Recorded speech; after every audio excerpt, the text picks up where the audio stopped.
Hello, and welcome to Top Story Daily Edition. I'm JNS Editor-in-Chief Jonathan Tobin.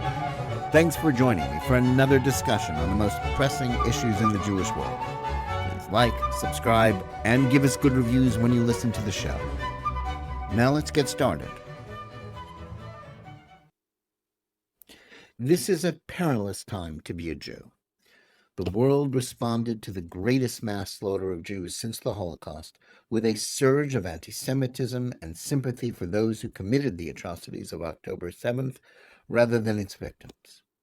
Israel's efforts to eradicate the genocidal terrorists of Hamas, who launched that attack, have not just been opposed, but demonized in a way that enlightened liberal opinion did not condemn the orgy of murder, rape, torture, kidnapping, and wanton destruction that occurred on that day.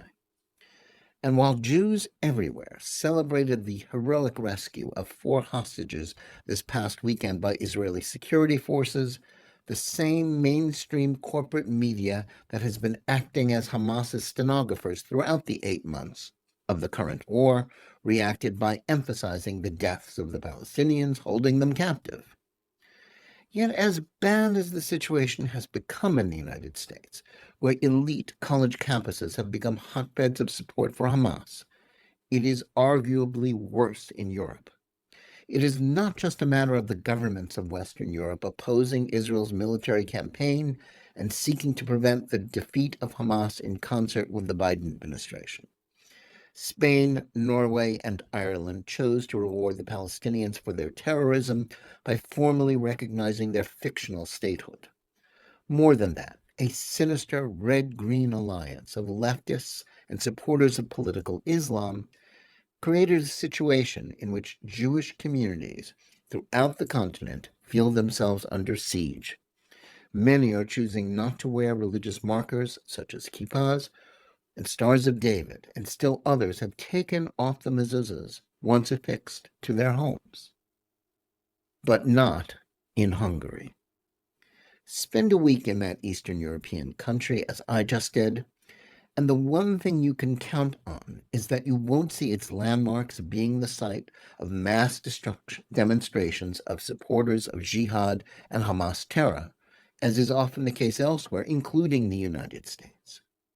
That is something that would be unimaginable right now in America, but the reason is that the Hungarian government has banned pro-Hamas demonstrations. They've deemed it an open expression of anti-Semitism and a threat to public order. Their rationale is to treat pro-Hamas activism as morally equivalent to open advocacy for Nazism, which in Hungary and most other places in Europe is illegal. As I discovered in conversations with both liberal and Orthodox Jews, as well as non-Jews, the Jewish community in Budapest feels safe in a way that is not the case in London, Paris, or Berlin. When you visit Hungary, no one tells you not to wear kippahs or Jewish stars in public. Orthodox Jews are not an uncommon sight on the street of the Hungarian capital and act as if they have no fear of being attacked for their beliefs. Meanwhile, the Hungarian government is easily the Jewish state's best friend in Europe. As knowledgeable sources have made clear to me, Budapest is Jerusalem's only reliable ally within the European Union, always ready to disrupt the EU Commission's quest for consensus on behalf of its consistent anti-Israel agenda, sometimes displaying more willingness to fight supporters of the Palestinians than the Israelis themselves. What is the reason for this alliance that, at least on its surface, has little basis in the history of the Jewish experience in Hungary? It boils down to the decisions of a single, highly controversial person, Hungarian Prime Minister Viktor Orbán.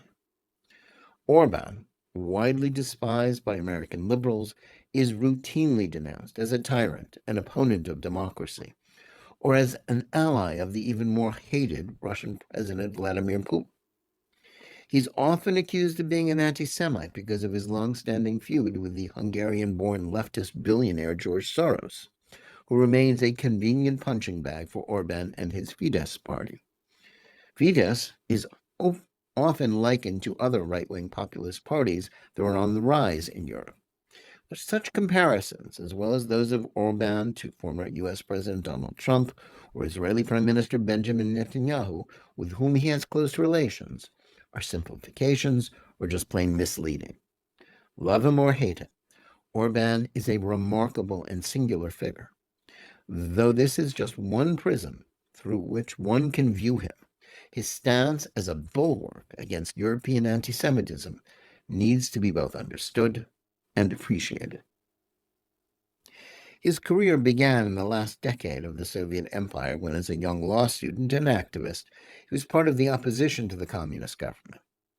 It is no small irony, and one that is often pointed out in debates about him today in Hungary, that he earned a scholarship to Oxford University in Great Britain from the Soros Foundation, since during that era, the billionaire's philanthropy was primarily focused on promoting freedom behind the Iron Curtain. After the fall of the Berlin Wall and the birth of Hungarian democracy, Fidesz grew from its student activist origins into a parliamentary faction that was considered a moderate liberal party. But under Orban's leadership, it turned to the right on social issues, while becoming populist in terms of its opposition to pure market capitalism. In a stunning victory, Orban led Fidesz to power for the first time in Hungary's 1998 elections. He served as prime minister for 4 years in what was generally considered a successful term in office, but failed to win re-election in 2002. Not unlike Netanyahu, who also served a single term as Israel's prime minister from 1996 to 1999 before being defeated, Orban learned from his mistakes. His victory in 2010 was also similar to that of Netanyahu, whose return to power in 2009 was as much the function of the political incompetence and the abysmal policy failures of his opponents as his own brilliance. Orban became prime minister again after liberal leader and Prime Minister Ferenc Gyurcsány, whose wife Klára Dobrev, who is Jewish, now leads one of the parties opposing Orban, was caught on tape boasting of lying nonstop to the public to hold on to power. Since then, Orban has consolidated and retained power by skillful maneuvering with the aid of wealthy supporters who dominate the Hungarian media. His government has been notoriously corrupt, though whether it is more corrupt than those in many other post-communist nations, such as Ukraine, whose far more flagrant political and economic corruption has been ignored because of the Russian invasion, is debatable. With only slightly more than 3 decades of experience as a free country, Hungary is far from being a perfect democracy. And while he is routinely denounced as an authoritarian, there are no political prisons or gulags in Hungary, and his opponents are free to denounce him whenever they like. Though Orban ruthlessly uses the advantages of incumbency to keep winning elections to the dismay of foreign critics, his political opponents have gained ground in recent years and control the country's largest cities, including Budapest. Indeed, even as right-wing populist parties gain ground throughout the continent in Sunday's elections for the Parliament of the European Union, Fidesz saw its margin of support reduced because of the emergence of a new party led by a former supporter, Peter Magyar, who ran on an anti-corruption platform. All of that means that for all of its flaws, Orban's Hungary is a democracy. His supporters don't dominate Hungary's press to any greater degree than the left dominates the corporate media in the United States or Israel. That many of those who call him an authoritarian cheered on the Russian collusion hoax employed by Democrats to hamstring the Trump administration, the conspiracy of internet moguls and mainstream media outlets to cover up evidence of Biden family corruption in the final weeks of the 2020 election, and then the attempt by Democrats to bankrupt and then imprison the leader of the opposition to the current U.S. government, something Orban has never stooped to, shows how lacking in credibility that charge truly is. But if Orban isn't really an authoritarian, then why does the left hate him so much? Part of it stems from a 2014 speech in which he said his vision for Hungary was for an illiberal democracy. Since then, neither he nor his allies have ever been able to adequately explain what that phrase meant. But suffice it to say that it represented a desire to push back against the free market capitalist spirit that dominates the EU, which in the view of some of the Union's smaller countries, simply stands for the domination of the continent's economy by Germany and other Western powers. It also symbolizes his embrace of social conservatism. Hungary, like the rest of Europe, is afflicted by rapidly declining birth rates, as well as a collapse of faith and traditional values in faith. Orban has prioritized policies that reward families for having more children, and he opposed the embrace of the LGBTQ+ agenda in a way that no other European or American leader has done. Though there are no anti-gay laws or prohibitions, or discrimination on the basis of sexual orientation is illegal in Hungary, unlike in the rest of Europe or the United States, public buildings in Budapest are not bedecked with gay pride rainbow flags during the month of June.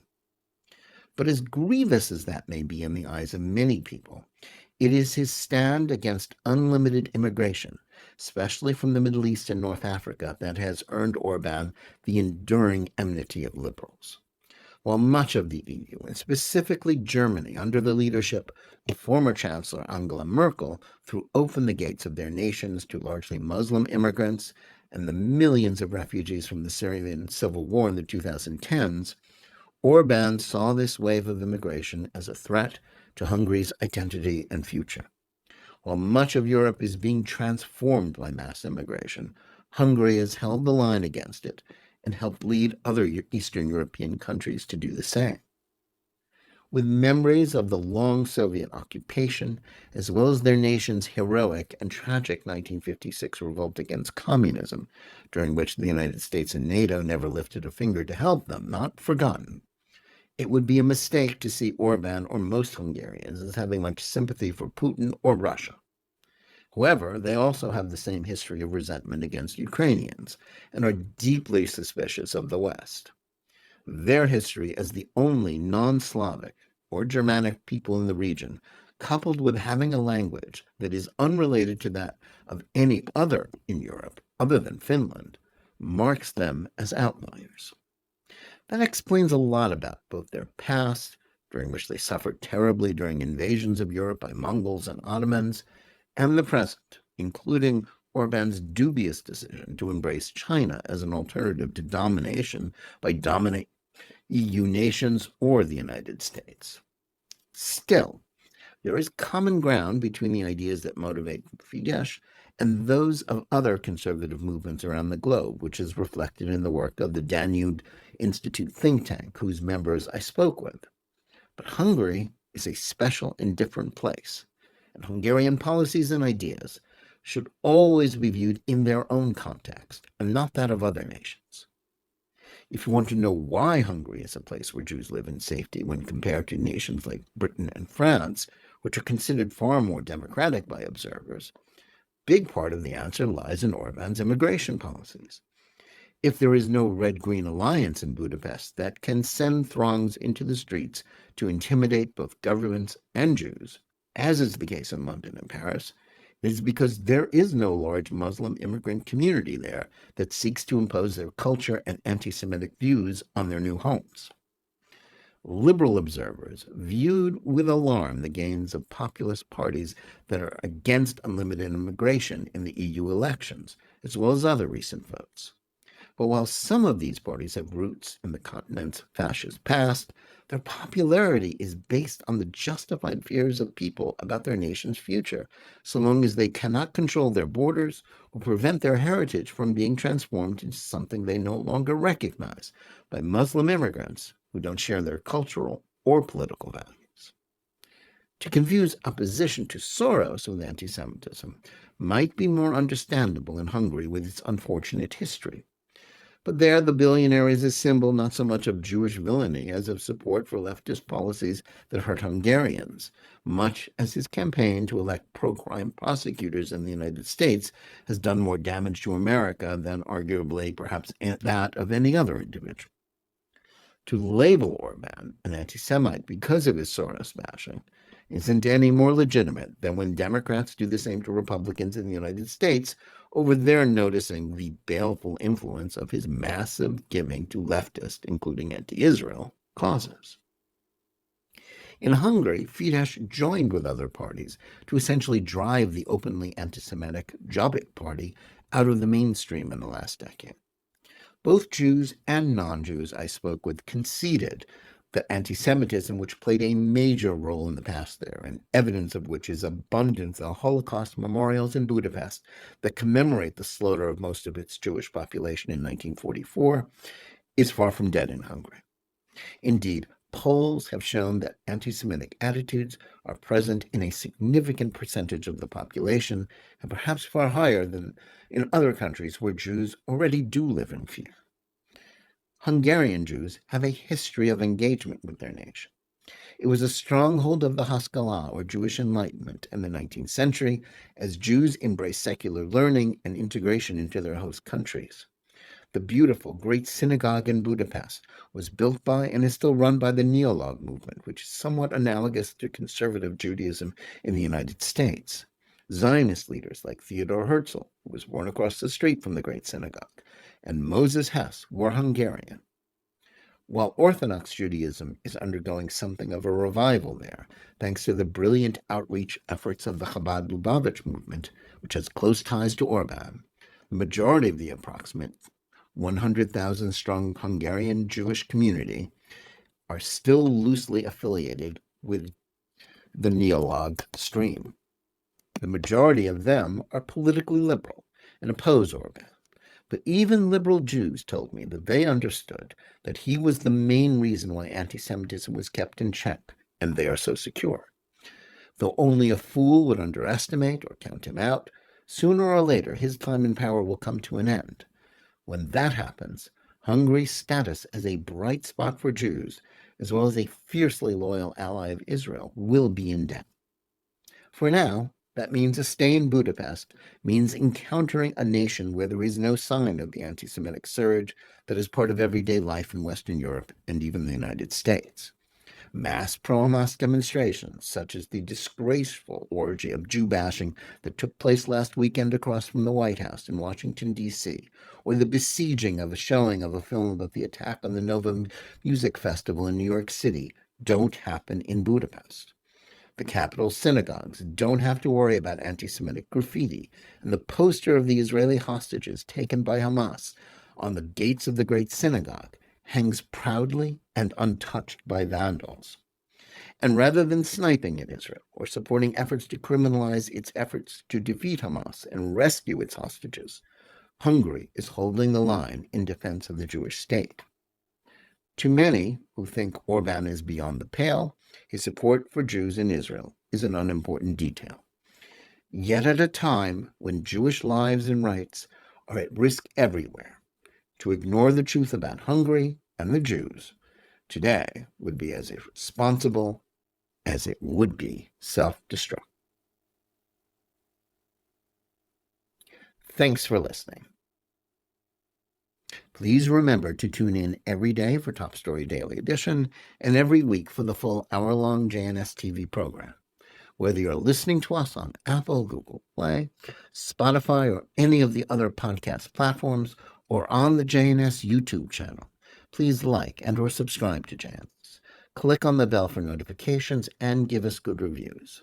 Please write to us at editor@jns.org and let us know where you listen or watch the show and what you think about it. And remember, keep reading and thinking for yourself.